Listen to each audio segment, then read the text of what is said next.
Greetings all and welcome to our preparatory discussion of Mary Shelley's Frankenstein. This is a complex book that stands on a transition between epochs of history and literature. Much has been made of it, and not all of it has been faithful to the original. In fact, I'll venture to say that probably most of the ideas you have of Victor Frankenstein and his monster will be torn to pieces by the time you're done with the book itself.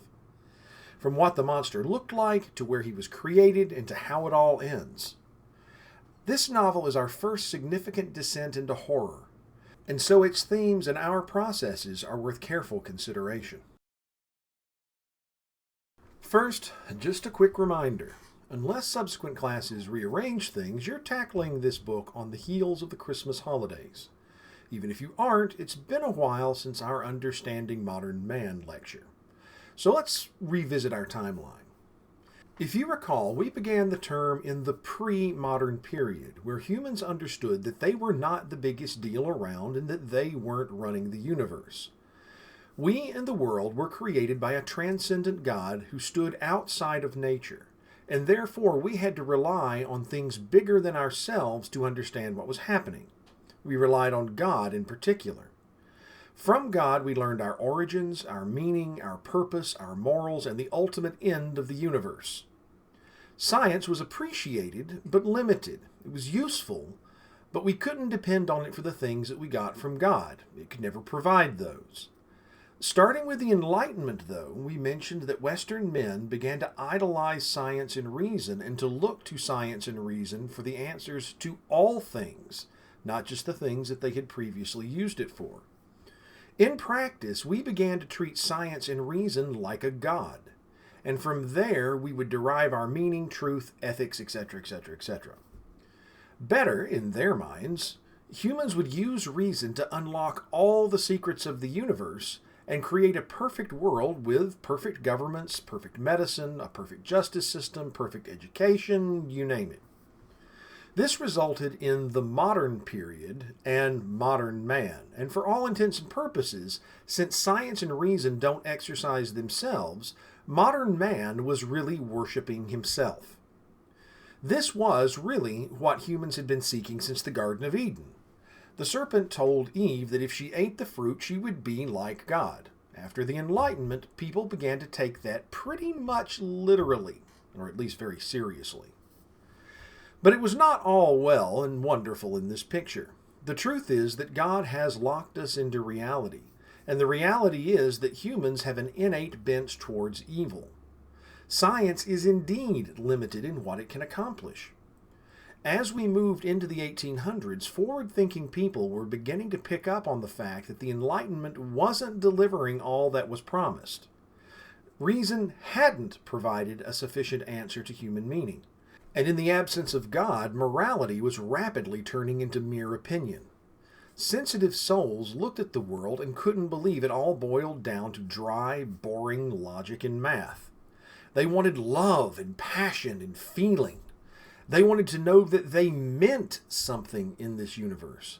And the Enlightenment not only could not provide that meaning, if it was right in the purest sense, the Enlightenment would kill meaning altogether. After all, if there is no God to have a plan for you, if this God, if he happens to exist, doesn't know you, or worse, if he doesn't care about you, if you're just a materialistic accident on the level of a cosmic cow patty, how can your life ever have any larger meaning at all, unless you're just going to make it up for yourself, which proves to be as hollow as it sounds. Unwilling to reconsider God in traditional religion, a new movement arose called the Romantic movement. The Romantics rejected logic and reason as being determinative, and instead they emphasized feeling, passion, nature, and instinct. All that makes romance great, in short. They didn't need a reason for everything. They operated on faith, often blind faith, to know what was real and what mattered. Mary Shelley lived and wrote right on the cusp of this transition, and that has contributed to more than a bit of the controversy that surrounds her book. She anticipates the blooming Romantic movement with her criticisms of science as God, and even prefigures Friedrich Nietzsche and his nihilism. Just about everyone who reads the book has his or her own interpretation of it, and more than a few are happy to force their interpretations onto it, whether those interpretations make any sense or not. So, as you read, be careful that you don't do the same. Do your best to let Shelley speak for herself and listen to her closely. Now, before we dive in with gusto, it's worth pausing a moment to ask a question. Why should Christians read horror? Should we read dark stories that end awfully at all? There is a school of thought you're likely to run into that argues that Christians should only read about sweetness and light. Some would even imply that reading a book like Frankenstein could actually be sinful. So, should we avoid it? The simple and straightforward answer is no, we should not avoid it. Dark stories have a place in the reading list of any well-educated Christian, and you should seek them out as appropriate. They aren't always fun to read, but they can be very important, and some of their lessons might even be life-saving. Do note, though, that not all horror stories are equal, just like any other genre of literature. There are some dark stories that, frankly, you have no business putting into your head. Some of these are actively harmful, especially to certain people in certain circumstances. Further, if you're reading or writing a story to glorify the darkness and evil, then you may very well be committing a sin. Like with any powerful experience, you need to be intentional and careful with your choices. Frankenstein, like the works of Flannery O'Connor, I would argue, is a good choice. Now, whole books have likely been written on this topic, but I'd like to offer just 5 points today. I think that if you consider them, they'll help you get the most out of Frankenstein and set you up to better enjoy and profit from future reads. First, to anyone who wants to say that Christians should avoid reading dark stories, I have to ask, do you actually read your Bible? The Bible is full of very dark stories that, frankly, I won't read to my children before a certain age. More than a few have popped into my mind to mention right now as examples, and I find myself debating whether I should actually even describe some of them here. Just consider, when Mel Gibson made a movie about Jesus, it got an R rating, and with good reason. No one who actually, genuinely studies the Bible in its entirety can reasonably suggest that Christians don't have a reason to read and learn from stories with dark, even horrific themes. Second, it's important for Christians to know something of the darkness in order to really appreciate how important the light is. If you were never alone in the dark, if you never knew what darkness really was, you would likely never understand or fully appreciate or love the light for what it is. You might even take it for granted. Imagine, for example, hearing the gospel and never really understanding the details of what Christ suffered for us. In the absence of that understanding, the cross can become no big deal, and it can be easily forgotten. So when we read stories about cruelty and loss, we appreciate it when we see kindness and love that much more. Thirdly, we're called to share that light and love with the world. Can we reach those in darkness who have experienced pain and loss if we've never even imagined seeing those things ourselves? What reason would someone have to listen to us? Reading about and understanding something of the darkness and horror of a life without God helps us to build bridges. Fourth, there are some ideas that simply have to be experienced to be fully understood. Sometimes we need to understand them in order to reach out to others, as in point 3, and other times we need to really comprehend them so we can avoid making the same mistake that others have. If you are one of those people who learns best by experience, that means in theory you have to try it out, to do it and learn from the consequences yourself. But how does that work when the ideas you're examining are evil and have evil results for you and your loved ones? For example, should you take your family for granted until you lose one of them, as Frankenstein does, in order to learn the lesson that you shouldn't take them for granted? That doesn't make much sense. Well, remember that fiction allows us a way to experience a life that we haven't lived directly. So reading dark stories and exploring their horrible consequences allows you to experience these ideas without harming yourself or others. There are lessons you can learn from Victor and his monster that might save you much real, actual grief in the real world if you'll only pay close attention and listen to them. And finally, related to point 4, there is the cold, hard fact that for all the beauty we see in the universe, there is also much horror. In the words of Wesley from The Princess Bride, "Life is pain, Highness. Anyone who tells you different is selling something." We need to learn to live in the real world, and for that we need to confront the dark and the horrible in safe places before we have to confront them in real life. All of these reasons and more are powerful, and they give you a good ground for Christians as appropriate to read dark stories, just like Frankenstein. And so let's say a few words about Mary and her monster. Her own story, especially the revisions to it that she made later in life, played a significant role in the shaping of Frankenstein. And in fact, some interpreters would argue that much of what made it into the book was actually disguised biography on her part. She was born in 1797 in London to a proto-feminist mother whom she never really knew and an anarchist father with whom she had a rocky relationship. In 1812, she met the poet Percy Shelley, who was already married, and in 1814 she ran off with him. They traveled Europe and rubbed elbows with famous creatives like Lord Byron, until Percy's first wife died, and then they married. As a result of this philandering, she was rejected by her father in polite society, making herself something of a monster in the eyes of a certain set of people. In 1816, she began writing Frankenstein, and they continued their travels. Frankenstein was published in 1818 to mixed reviews. In this original version, Victor Frankenstein seems to have had much more free will and even hope at different points in the narrative. He could have avoided his awful fate, but his own bad decisions continued to ensure it. Interestingly, there is a raging debate over whether or not Mary is actually the main author of the book or whether Percy helped her to the point that he should be considered the main author. From what I've seen, I think there's strong evidence that Mary herself was the main author, though of course it does make sense that her literary husband would serve as editor and advisor. After her novel appeared, Shelley faced many painful losses in her personal life. She lost several children, some actually before the book was published, some in infancy and some later. The memory of her lost children haunted her in painful hallucinations over time.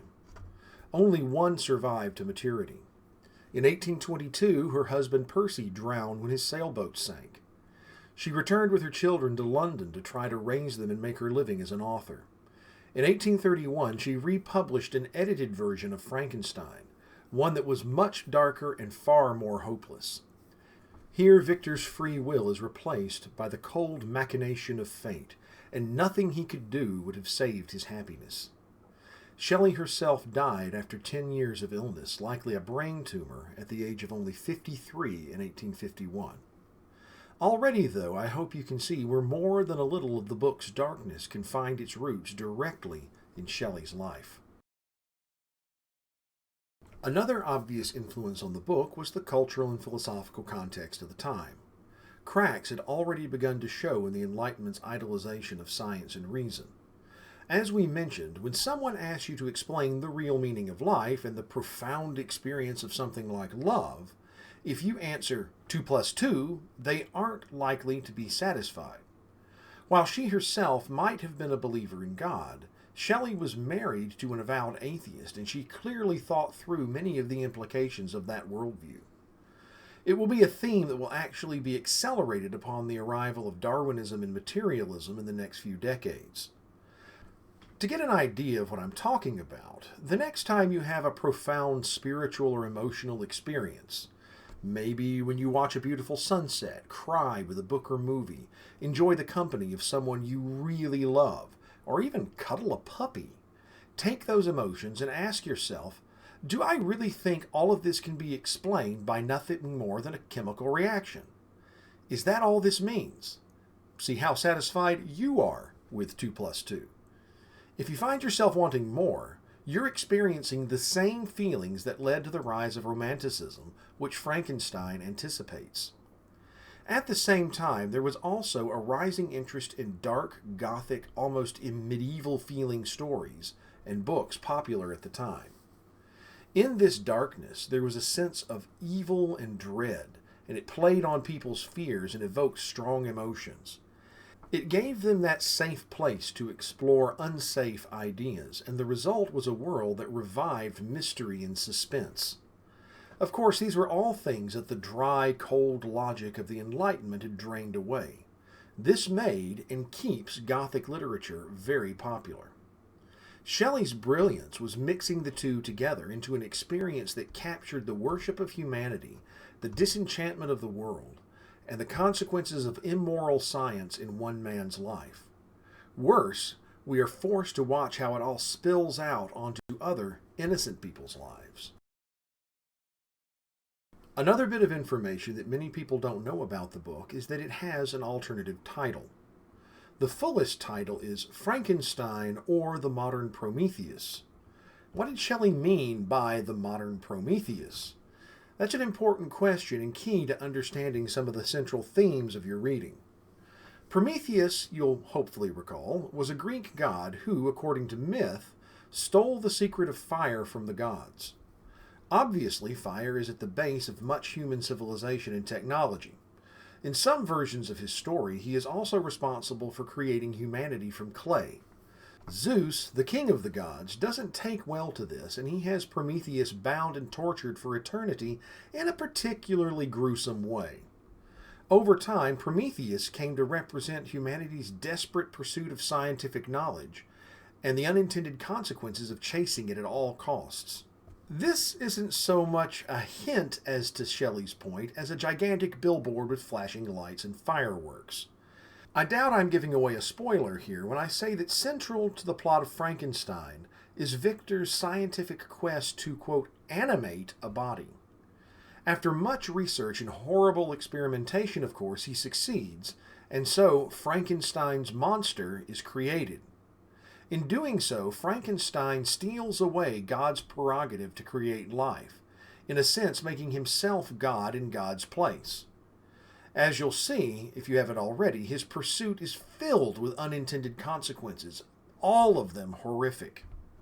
No one, except maybe the sea captain, emerges from the story unscathed. After that, the question becomes much more hotly debated. Is Shelley making a strong anti-humanistic statement about scientists playing God and failing miserably? Is she attacking religion by suggesting that a form of religion itself corrupted the poor monster and made him evil? Shelley herself did not leave a very clear record on this question. There are scholars who argue that she was a strong believer in God, while others think that she was an atheist. At the very least, it seems clear that Shelley was not at all impressed with science's claims to replace God, and when her protagonist tried, he failed epically. And in doing so, he not only destroyed himself, but his whole family, and even the monster itself. It's hard to read the book through to the end and think that letting humans rule the universe is a good idea. Another major theme that is explored is the question of the created and the creator. In many ways, the monster embodies some of the classic arguments that are thrown against God himself. Frankenstein creates a being without giving it proper consideration. When he does, he creates something that even he hates, and he turns it loose into the universe to fend for itself, completely ill-equipped to do so. When the monster attempts to reason with its creator, it is rebuffed, and its only hope destroyed. In response, the created tortures the creator by killing everyone that its creator loves one after another. The creature talks quite a bit about Milton's Paradise Lost, and its relationship with and plan for its creator almost exactly parallels what Satan attempts to do to God in Paradise Lost.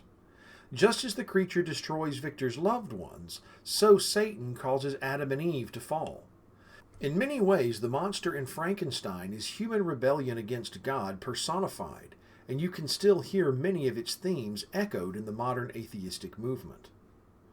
The creature hates and loves its creator, and it wants to be like him, but, and this is key, it only wants to do so on its own terms.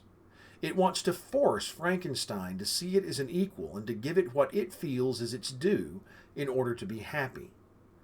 There is considerable debate as to whether the creature is innocent in its ways, meaning that did it have to learn evil, or is it inherently evil? If you take Victor's words at face value, it's the latter. It is evil. In any case, Victor himself is a terrible creator who fails in virtually every obligation that he has morally to his creature. He fails so spectacularly, in fact, that many people have since wondered how the story might have been different had Victor tried at all to understand and help. Alas, Victor is a pig-headed and foolish scientist if nothing else.